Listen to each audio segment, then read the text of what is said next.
Bonjour à tous et bienvenue dans un nouvel épisode de notre web-série Rendez-vous en terre méconnue. Aujourd'hui, je vous invite à enfiler votre plus belle armure car nous partons à la découverte des deux plus beaux châteaux de la région albanaise, le château de Montretier et le château de Clermont. Un château à rôle stratégique et militaire pour l'un et résidence secondaire pour l'autre, deux châteaux, deux ambiances, mais un point commun, un magnifique panorama. Générique. Salut, moi c'est Titouan, je suis stagiaire à l'Office du tourisme Rumilly-Albanais et j'ai pour mission de vous faire découvrir cette magnifique région. Ensemble, on va vivre un tas d'expériences, découvrir des lieux magiques et aller à la rencontre des personnes qui font vivre l'Albanais. On se donne rendez-vous en terre méconnue. Première étape, le château de Montretier. Ce château est une ancienne maison forte du XVIIIe siècle qui se dresse sur la commune de Lovani à une vingtaine de minutes de Rumilly. On y retrouve une collection d'objets immense et une magnifique vue. C'est l'occasion pour moi de découvrir une petite partie de l'histoire de la région et d'échanger avec Gwenaëlle sur l'histoire de ce château. Alors bonjour Gwenaëlle, est-ce que tu peux te présenter ? Oui, bonjour, je m'appelle Gwenaëlle Van Bussel et je suis la directrice d'exploitation du château de Montretier. Donc là on se trouve au château de Montretier, est-ce que tu peux nous en dire plus sur ce lieu ? Oui, alors c'est un château qui est ouvert d'avril à novembre, qui appartient à l'Académie Fleury-Montagne, qui a ce château a une exceptionnelle collection, une collection remarquable qui est classée Musée de France. D'accord. Et on accueille à peu près 35 000 visiteurs par an. D'accord. Et du coup, là aujourd'hui c'est la réouverture.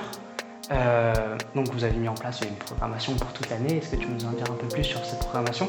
Alors oui, au mois d'avril, donc on a ouvert l'extérieur du château et depuis aujourd'hui, donc le 19 mai, on ouvre l'intérieur des collections et des salles à nos visiteurs. Et on a une très belle programmation toute la saison. On a par exemple les Aigles du Léman qui vont venir au mois de juillet-août. On a la Nuit des Étoiles, on a les Rendez-vous au Jardin au mois de juin, qui est un événement organisé par le ministère de la Culture.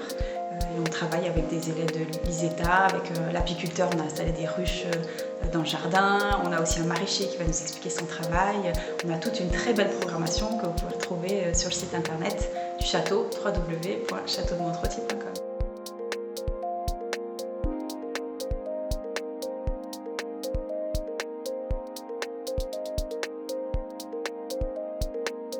Seconde étape, le château de Clermont. C'est dans la commune de Clermont, à une vingtaine de minutes de Rumilly, qu'un certain Gallois Regard construit une petite résidence secondaire 100 fois plus grande que mon appart. Une vue à couper le souffle, une cour de la taille d'un terrain de tennis, entourée par des galeries sur plusieurs étages, on a vu les choses en grand. C'est l'occasion pour moi d'interviewer Tatiana sur l'histoire de ce château. Bonjour Tatiana, je te laisse te présenter. Donc du coup, moi je suis Tatiana Bruno, je suis médiatrice au château de Clermont, donc je m'occupe de tout ce qui est visite au sein du château et de la programmation patrimoine. Ce château, parlons-en, est-ce que tu peux nous en dire plus sur l'histoire du château ? Alors ce château, c'est un château Renaissance qui a été construit par Gallois Regard en seulement 4 ans, ce qui est quand même très rapide. Et Gallois Regard est un natif de Clermont, il a fait une très belle carrière religieuse et il va vouloir le montrer à la fin de sa vie en agrandissant la maison de son père, en cette grande demeure-là. Et petite précision, c'est que sa résidence d'été, parce qu'il avait une résidence l'hiver à Annecy. Et du coup, voilà, enfin ce week-end on parle de réouverture. Du coup, vous avez préparé une programmation pour cette année, j'imagine. Tu peux nous en dire un peu plus ? Oui, tout à fait. Alors du coup, nous, on va pouvoir accueillir le grand public à partir du 22, donc ce week-end. On va, au niveau de la programmation, on a 2 parties. Donc la partie festival musical, qui pourra avoir lieu donc sous consignes sanitaires, respect des gestes barrières, etc. Et après, on va avoir la partie patrimoine. Sur les grands événements, un des premiers, ça va être le campement médiéval, qui est le 22 et le 23...